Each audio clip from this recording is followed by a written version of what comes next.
काळात विदर्भ मराठवाड्यात 2706 शेतकऱ्यांनी आत्महत्या केली. नाही, हे अधिकृत मी काल यापूर्वीच बोललेलो आहे की शेतकऱ्यांच्या आत्महत्येमध्ये महाराष्ट्राचा 1 नंबरवर गेला आहे. आणि यावरून आता स्पष्ट होत आहे की शेतकऱ्यांना कर्जमाफी करण्याची आवश्यकता आहे. कर्जाच्या खाईत शेतकरी बुडालेला आहे. त्याच्या शेतमालाला भाव मिळत नाही. हमी भाव तर दूरच राहिला आहे. सरकारचं धोरण हे शेतकऱ्यांना खड्ड्यात घालणार आहे. आणि अशामुळं आज शेतकऱ्यांच्या आत्महत्येमध्ये राज्यात प्रचंड मोठ्या प्रमाणात वाढ झाली. खरं तर हे राज्याला कसं बुजणावं आहे मला काही कळत नाही. आणि आम्ही सातत्यानं मागणी करतो आहोत की कोणत्याही परिस्थितीमध्ये शेतकऱ्याला कर्ज काढा, काय करायचं ते करा. नाहीतरी तुम्ही राज्याला कर्जाच्या खाईत लुटलाय तर शेतकऱ्यांसाठी पुन्हा कर्जाच्या खाईत लुटा. पण शेतकऱ्याला तर वाचवा. शेतकऱ्यांचा बळी घेण्यासाठी तुमचं धोरण असेल तर सरकार म्हणून तुम्ही काही जबाबदार आहात की नाही, हा खरा प्रश्न येतो आहे. यासाठी स्पष्टपणे आमची मागणी आहे की आता शेतकऱ्यांच्या कर्जमाफीची वेळ आली आहे आणि शेतकऱ्यांची कर्जमाफी झाली पाहिजे, तरच या शेतकऱ्याला आपण वाचवू शकू. हो, अपात्र झाले असते तर पोटनिवडणूक लागली असती, पोटनिवडणूक लागली असते तर जनतेचा खर्च झाला असता आणि हा खर्च टाळण्यासाठी कोकाटेंना असं कोर्टाने स्वतः निरीक्षण. आता कोर्ट जर असं बोलायला लागला, खर्चाची चिंता म्हणजे उद्या खून करणारा जर त्याला एखाद्याने खून केला आणि त्याला सजा देतानाच म्हणेल काय कोर्ट की न्यायालयांची भूमिका काय असेल त्यावेळेस, की हीच भूमिका असेल का, असा आमचा प्रश्न आहे. म्हणजे कुठलाही गुन्हेगार असेल त्याला तो गुन्हा केला असेल, तो शिक्षेस पात्र असेल तर मग तो शिक्षा झाली पाहिजे.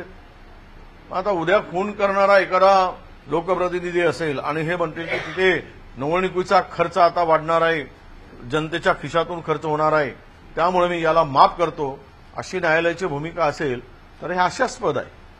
आणि मला वाटतं की न्यायपालिका जर अशा पद्धतीनं वागत असेल तर न्यायाची अपेक्षा दुरापास्त होणार.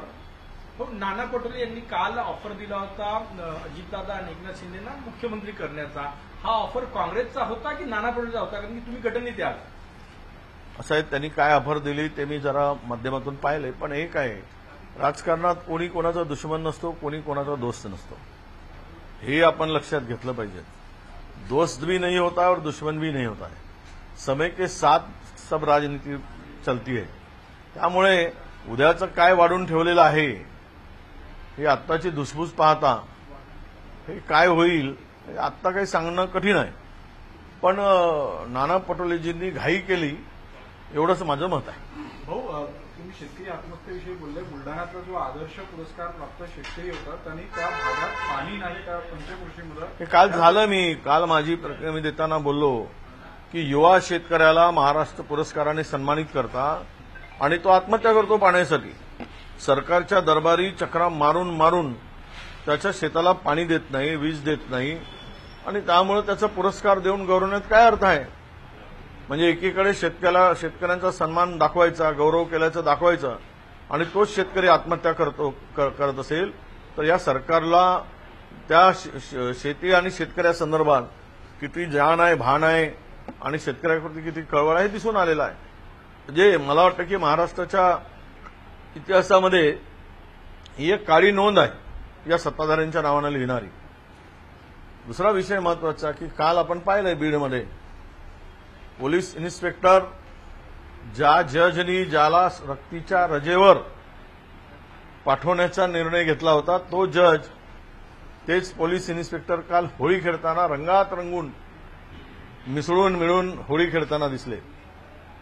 याचा अर्थ असा आहे की राज्यात कायदा सुव्यवस्था राखणारे आणि कायद्याचं पालन करणारे ही जर यांची जोडी अशी घट्ट जमायला लागली आणि आरोपी मोकाट फिरायला लागलेत तर यापेक्षा कायदा सुव्यवस्थेचे धिनवडे या देशामध्ये राज्यामध्ये कुठेही दिसणार नाही. ज्या बीडच्या प्रकरणामध्ये धनंजय मुंडेच्या जो भाजीपाले नावाचा जो काही पीआय होता त्याला सक्तीवर रजेवर पाठवायचं काम त्यावेळी त्या जजनी केलं होतं. आणि काल मात्र हे पोलीस जज न्यायव्यवस्था आणि न्यायपालिका अशी जर खुलेआमपणे आरोपीबरोबर होळी खेळत असतील तर यांचे संबंध काय याची तपासणी केली पाहिजे. हे प्रकरण खरं म्हणजे बीडच्या बाहेरच चालवलं गेलं पाहिजे अशा प्रकारचे प्रकरण होऊन बसलं आहे. तिथे जी काही आता व्यवस्था उभी आहे सरकारची ती सर्वतः कुचकामी आहे. कुठेही न्याय देणारी व्यवस्था नाही असं आमचं प्रांजळ मत आहे, स्पष्ट मत आहे. त्यामुळे कालचा जो धिंगाणा आपण पाहिला महाराष्ट्राने तो इतका लज्जास्पद आणि कायदा सुव्यवस्थेला काळीमा फासणार आहे. नितेश राणेंनी जे हलाल मटण विकण्याबाबत बोलले होते त्याला आता राज्यभरातून खाटीक समाजाकडून जो आहे तो विरोध केला जातो. त्यांचं म्हणणं आहे की आम्ही झटका तो नितेश राणे हा संधीसाधू माणूस आहे. काय होतंय त्याला योगी व्हायचं आहे, जोगी व्हायचं आहे की मला पुढचं माहीत नाही. पण भाजपसाठी मात्र ही प्रस्थापित नेत्यांना खतऱ्याचीच घंटी आहे याच्या बोलण्यामुळे. याचा अर्थ आहे की कसला आला तुम्ही भाजप काँग्रेसमध्ये होतात. जरा 2017चे त्यांचे व्हिडिओ पहा. हलाल केलेलं असं मटण दाबून खाताना दिसतंय. तेही खातायत, वडीलही खातायत.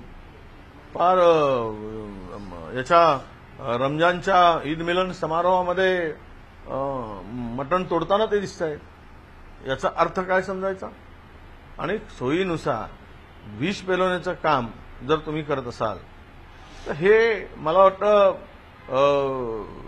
या देशामध्ये यांना लोकशाही मानायचीच नाही.